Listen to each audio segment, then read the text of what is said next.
Morning, everyone. Welcome back to Total Football Talk. So we're going to look at all the latest news coming out of Manchester United. And as always, we have plenty to get through. Starting with Ruben Amorim. And as the thumbnail says, the clock is ticking. Has he got time to do what he needs to do? So we'll have a look at what someone has spoke about in terms of time, giving kind of an estimated amount of time he may need. Someone who's come in from the outside into the club and had maybe a holistic kind of overview of what is actually taking place behind the scenes. We'll look at who Manchester United could potentially be interested from Crystal Palace, a little bit on Kobbie Mainoo's contract, a little bit about Paul Pogba and his current plight to try and find a new club. We'll look at that. A little bit of what Samuel Luckhurst is saying in the MEN, someone I don't always agree with, but he has got an interesting take and one that I think is, maybe quite valid. And Scott McTominay's been doing some interviews as well. And he has his take on how people come through the Manchester United's academy system. Obviously he's come through it.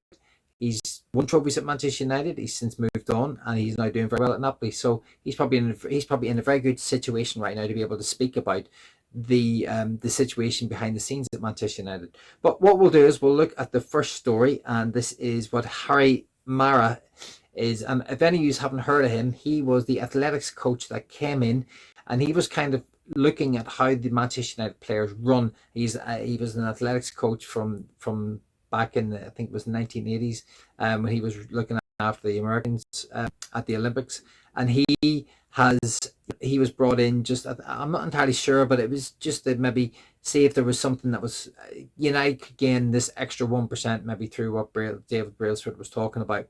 And what he has said about Ruben Amorim is very interesting, and he has said Amorim is a great teacher. I've been in training, and it's something I'm an expert in.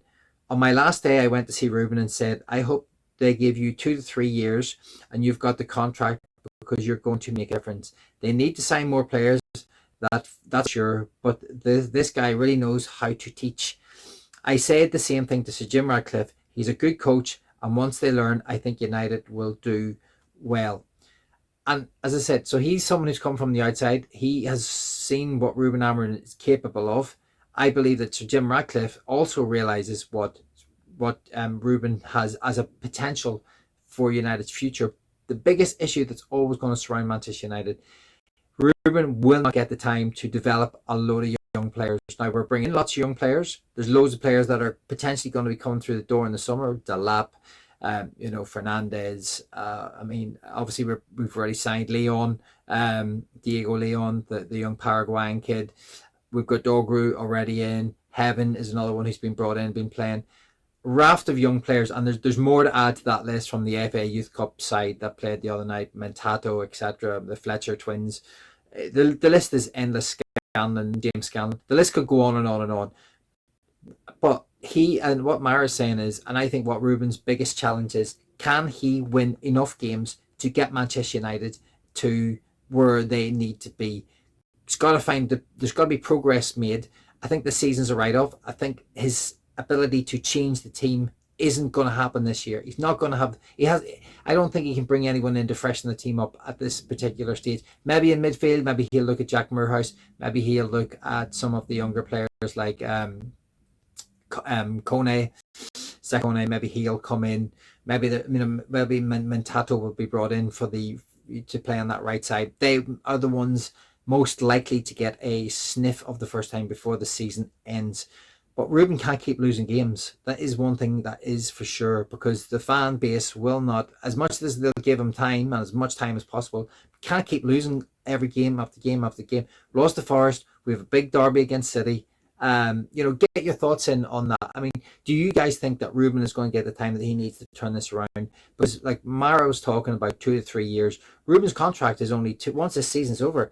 Is it 2 years and less than 2 years? So you'll have one more full transfer window, and then Manchester United are going to have to make a decision on whether they're going to keep him, because this transfer window is so pivotal in the summer to get right. Otherwise, we are totally or utterly screwed if it goes wrong, or if he doesn't get the players that he wants. If he's getting his second and third players, which probably will do.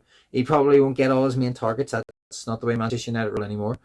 Can he get enough out of his second and third targets to drive this team further up the league and see the progress that he will need to see to move this club forward?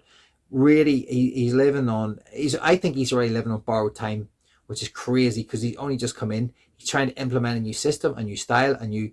He's trying to understand the culture of the club. There's so much that he needs to get to grips with. Being a young coach himself, he's still trying to understand that. He's making mistakes. He's still learning about the Premier League. There's so much going on in his world that he needs the Manchester United need to stay strong with him, and I hope he can stay strong and find solutions to all the problems that he currently has, because he has quite a few, especially going forward. Defensively, not so much. Defensively, I think he's worked some things out. Going forward, he needs to figure it out very, very quickly, and that's where we are with Ruben. And as I said, Harry Marra has he already can see from behind the scenes what Ruben's actually doing, and Manchester United need to stay strong at this particular point, because if he keeps losing games, the fan base will be up in arms, and we start next season poorly.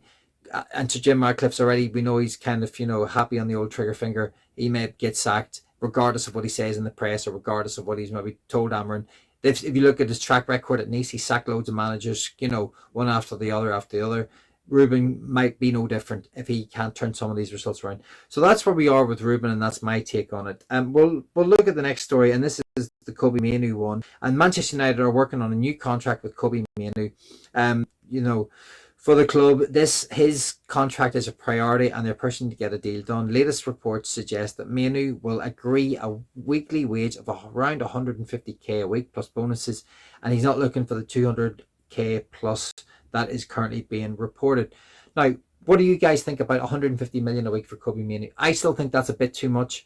As good as he is, and as much as a prospect as he is, and as well as he's done so far, and he's won trophies, and he's played big parts in cup finals, and he's done very well for England. Is he worth 150k a week? I'd say maybe more Ahmed. I think Ahmed maybe done, Ahmed's done quite a bit as well. He's on 120k. I think the 120, 130k would be about right. 150k for me is a little bit excessive, so if they could bring that down and he does stay, great. But there was talk about Ruben Amorim not finding that Kobbie maybe fits into his system because of his athleticism and kind of get around the field enough. He's 19. I believe he can. I believe there is a player in there, and I believe if it is a 10 that he does end up playing, he could be very valuable for Manchester United. And also, we shouldn't have to be selling our young players to help PSR to bring in young players, because we're swapping like for like. And Kobbie already has some of those experiences, and maybe more experiences that some players that we're bringing in already could be. Kobbie's already kind of already ahead of some of them. So for that reason, I hope he stays. I hope we give him a contract, but I hope it's reduced slightly, because I still think that's a little bit high. Now, moving on to the next one, and this is interesting. Manchester United are reported here to seal a transfer move for Crystal Palace's attacking midfielder Eberechi Eze. Eze to Manchester United transfer ticks a lot of boxes, and the Eagles have supposedly been set a price tag of around 50 million on him. Where are we with this one? Do you think there's anything in this? Do you think Eze is a player that Manchester United should be going at for? He could play in that 10 role. He's he's electric. Could he play maybe on one of the wing back positions? I don't know if he's got the defensive acumen to play in those, but I think as a 10, he could be absolutely sensational. He can dribble, he can get forward, he can get back, he can score goals, and he's definitely very, very creative. That's for sure. That's something we know very well. So it'd be interesting to see if this actually has any legs. We were tentatively linked with him, was it last year? And obviously Elise was another player that we were linked with. Elise made the choice to go to Bayern Munich and ripping it up there. Can Eze join Manchester United and come to us and help us progress and move up the league? I personally, if this was a deal we could get done, I'd love it. I think he's a brilliant player. I'd love to see him at Manchester United. But is he going to be a player who falls into the category of the young winger that we had that was from Crystal Palace? His name, it goes out of my mind now. He went and played in Turkey. You know who I'm talking about. I can't. His name's completely gone. Zaha. That's it. Zaha. Is he just another Zaha in the making? So someone who's got a lot of potential. Zaha never quite was able to push on and find the heights. He went to Turkey, he did well in the Premier League. He couldn't quite cut it at Manchester United. Now, for reasons unknown to us, we're not entirely sure what happened there. He didn't quite make it at United. Went back to Crystal Palace and had a very good Premier League, and has gone on to Turkey and done very well. Is Eze someone who is going to fall into that category, or can he push on and play at that elite level with Manchester United? If we can even get back to that elite level, sort of, challenging for top 4 then titles. So get your thoughts in on that one. Quick, the last couple of bits I'm going to push on now. Pogba, Eberechi Eze has said Manchester United never considered signing Paul Pogba in recent months. I can guarantee that even now in the summer, forget about it for Manchester United. Manchester United want to move in a completely new direction, and it's young players. I mean, so Jim Ratcliffe's made that very clear. The board's made that clear that we're like Delap, etc. All the young players that we're after, Paul Pogba doesn't fall into that category. So it looks like the Paul Pogba story is kind of dead in the water. I hope Pogba does get the opportunity to go and play again. Fantastic player. Never quite lived up to the heights of what we had hoped for at Manchester United for many different reasons. But I hope he goes on, and I hope he finds a way to kind of reignite his career.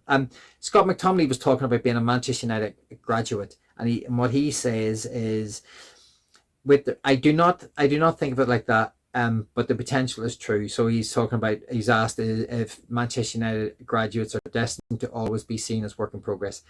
It's Manchester United. You have to be ready. Fans won't tolerate anyone who isn't ready. You could play 10, 30, 40, 50 games and be moved on just because you're not in the moment. So you've got to learn and you've got to improve. I was fortunate enough to play 250 games to win the Carabao Cup and the FA Cup, but I want to win more. You always want to win more. Now, Scott McTominay has had a good career at Manchester United. He is a player who I don't think fitted Ten Hag's system. I don't even know he would fit the Amorim system. I don't think he's technically good enough. But he's gone to Italy, fair play, and he's doing excellent out there. He has done well for Manchester United, has trophies. He has scored some important goals for Manchester United last year and in previous seasons. And fair play to him. He's come through the system, and he maybe wasn't the most gifted footballer maybe in his when he was coming through Manchester United's academy, but he has found a way to make himself valuable. And we sold him on. We got some money, decent money for him. Could we potentially got more? Probably. Was that board capable of doing anything right? No, they were shocking. So we're supposed to, in some ways, we were maybe lucky to get the amount that we did. It was in around 25, 26 million for him, but he was probably worth a bit more than that. Fair play to Scott McTominay. At time, it all comes back to time.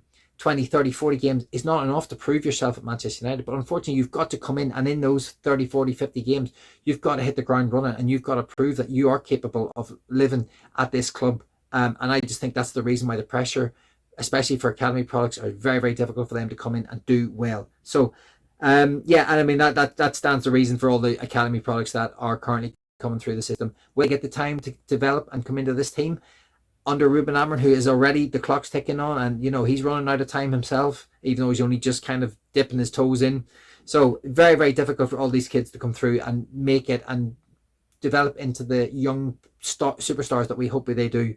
Very, very difficult situation. And then finally, Samuel Luckhurst. The only mistake Manchester United made with Elnaga was not getting a higher fee. He didn't score in the last 17 months of the club. He'd hardly started for Ten Hag, and there was more established and better potential wingers.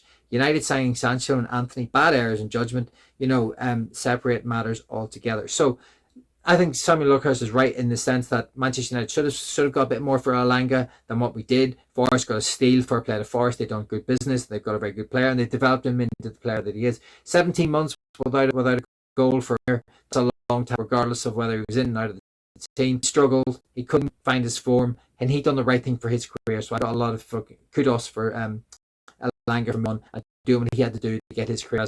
Unfortunately, as I just said about young academy projects or proteges, it's very difficult for them to come into this particular team, especially in this particular moment, and do well. So we've just got to be mindful of that as these young players come through, that we've got to give them time, because if we don't, we're going to be we'll sack Ruben Amorim, we'll bring in another manager, we'll start the project all over again, and we're back to square one, and this sort of carousel just carries on and on and on. God knows where we're going to end up. So I just pray that Ruben Amorim can get a little bit of luck, get a little bit of time, and gets the opportunity to bring in the players that he needs to fit his system and get us playing the football that he wants. Okay, guys, I'm going to leave it there. Thank you very much for listening. I'm Keith, and if you could hit a subscribe and a like on the way out, that'll be absolutely massive. Thank you, guys. See you tomorrow.